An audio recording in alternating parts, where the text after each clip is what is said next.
ូនកុំយំណាកូនណាណែញ៉ាំទឹកទៅណាកូនញ៉ាំទឹកទៅគេងទៅកូន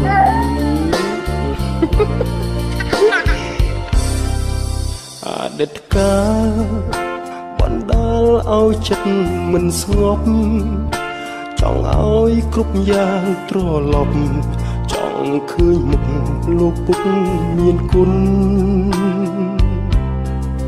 អតីតកាល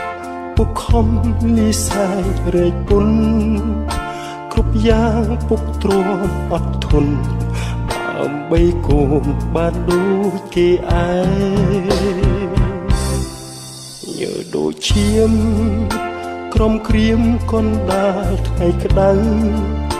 ដល់ផ្ទះមិនថាយប់ជ្រៅពុកតែងនៅនិបនិបប្រឡែកូននៅតូលងព្រោះតែសំលេលោកពុកបំពេឲ្យគេលងវងវេក្រោមស្បៃរាត្រី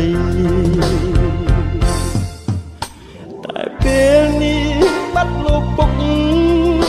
បាត់ពុកឆ្ងាយពីភក្ត្រាបាត់ពុកទៅណាមិនស្ដីកូនស្រែកហៅរកលោកពុកទ្វីបលោកមិនព្រមនៃទៀមទាមកផ្ដាច់និស័យឲ្យឃ្លាត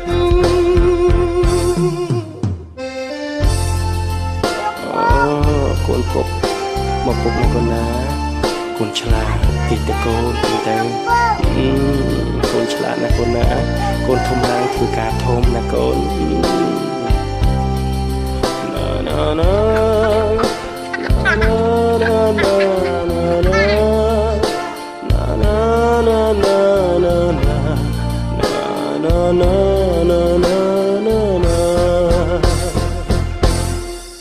ចង់ជួបមុខ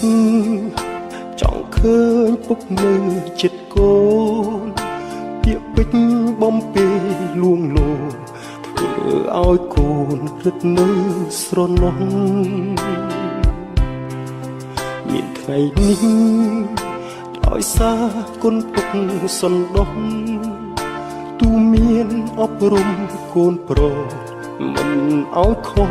លុះធំដឹងក្តីតែពេលនេះឃ្លាតលោកពុកឃ្លាតពុកឆ្ងាយពីភក្ត្រាបាត់ពុកទៅណាមិនស្ដី